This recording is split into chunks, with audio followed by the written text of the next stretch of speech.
you are here and you do this. So the balls are always flat because you are doing this, but you are not going down. So when you are here, imagine your hand is dead.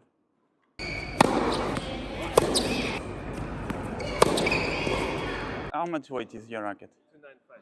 295. You need to take advantage of the weight of the racket. So if my racket is 315, for example, when the racket is here, if my hand is dead, you see, the racket is gonna fall because it has weight. And this you don't control because it has weight. So We have a very relaxed. yeah, you see, look, even if you go with your hand open, and then you'll drop the head of the racket, and then you accelerate. 88% of you are still not subscribed to my channel, so if you find this valuable, please subscribe. And now let's get back to our video and to our tips. What can I do to keep my full power, full energy, and still keep the ball in? For example, if the ball bounces here, if you are with close stance, here you cannot play. But if you open, you have more distance. And you are more comfortable, you can bring more energy from the floor. You are opening and you are waiting with the racket here. So I need to. You feel this or no? Yes. You are opening and wait, and then you go. You are opening, wait. Over and down. Yeah, you cannot stop. Once you start the movement, you cannot stop until you hit the ball. You can go slower, but you cannot stop. Because if you stop, it's the same as I told you do the squat, you stop and then you go. It's harder. Can you imagine you have 100 or 200 kgs on your back? If you are here, lower, the head of the racket is here. When you accelerate, you need to accelerate and stay low or move forward, but you hit the ball and you want the ball, the ball is lower, you want the ball over the net, but then you want to close because the ball needs to go over and finish inside, right? If you just go up and up, the ball is going out.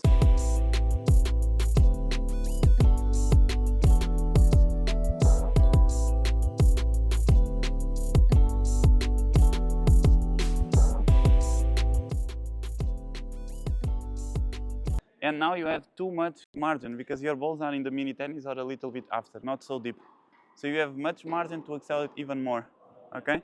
Then of course you can go a little bit more to have more space between your forearm and your body, the ball goes deeper. You do all your movements slow, and when the wrist is here, when the racket is facing down, here you accelerate as much as you can, keeping your head still. You are playing with me, you are trying to accelerate from where is coming, your energy. From your legs. From legs? Yes, the power starts, the power is here. You need to bring the energy from the floor, pressing against the floor, and always going. So it will be in the air, so no power. Yeah, no, but when you are in the air, you jump, and the energy comes here. That's why you jump. Usually you play like that, close stance, when the ball is lower, or when you move in the diagonal forward and the ball is still lower. If you feel that you are waiting, instead of waiting to play with open stance, if you are waiting, you have time, you can step in and use close stance.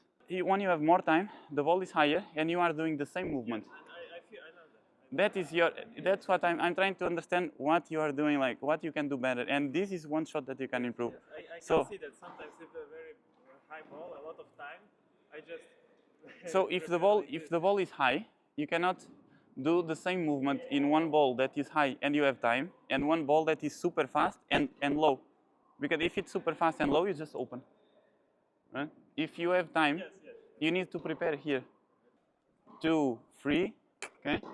And you have a racket here. Yeah, here you have a racket. When you stop, and the power is here. And then you jump.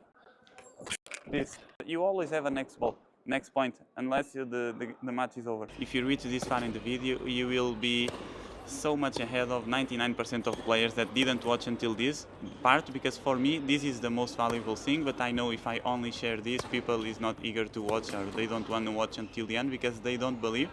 But if you are here, I believe your forehand, it will be much better. And the first thing and the most important thing on your forehand to have powerful forehands is the mindset and the belief to go to the practice and to miss hundreds of thousands of balls and keep trying, understanding that you need to go through the mistakes, through failure to succeed. And you need to go to try to play as fast as possible. And when you try to play as fast as possible, you're really gonna miss a lot in the beginning. You're gonna open the head of the racket, then you're gonna close too much, the ball is going to the net. You need always to improve 1% each shot.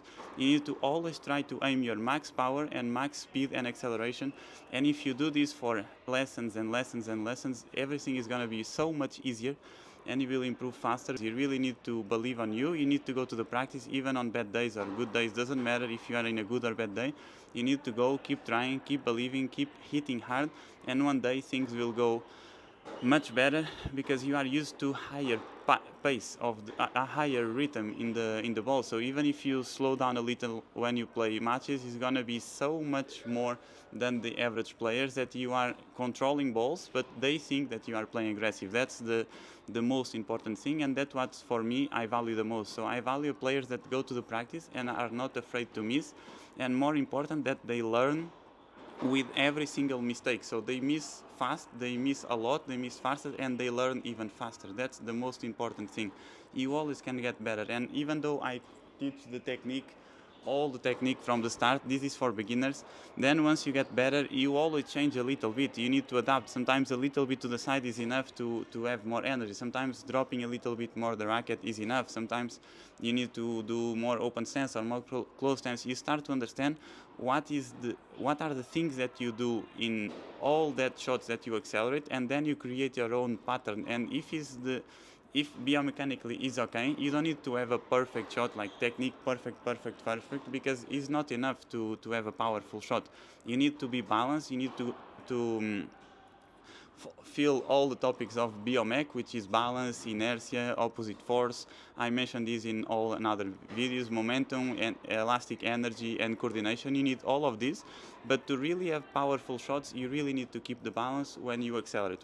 When the ball is too fast, you need to be balanced in dynamic shots, so you don't have time to run, stop, play, and finish. You need to sometimes play while you are moving, and that's the most difficult and challenging thing. But once you get this, you never forget, and then you can accelerate and accelerate and accelerate and really have fun, because every single ball is a good shot, good ball to accelerate. Even when the ball is higher, I don't recommend here, but I can perfectly hit this shot with much power as I want.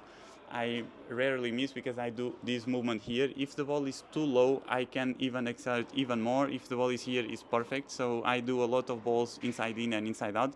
So go to the practice, believe on you, keep trying, keep missing, but always try to improve a little bit better. And what I thought when I was a kid was, what can I do to keep my full power, full energy, and still keep the ball in? And the interesting story is with my coach, if I don't play max speed and inside, I'm out of the practice. So the most important thing is really to be focused on your practice, focus on what you are doing, try to accelerate and use all your energy to get better. If you reach this far in the video, I truly believe my book is perfect for you. I talk a bit about the mindset, the right mindset to play and to start your tennis journey, and also I go a little bit deeper into the basic technique. So I go deeper, but at the same time as simple as possible. I try to put photos for you, and I explain the basic topics and points that you need to focus when you start your journey, and you really just need to be focused on that part, and everything becomes naturally after that. Once you get that foundations, then it's easier to get better and better. Just you need to add more hours.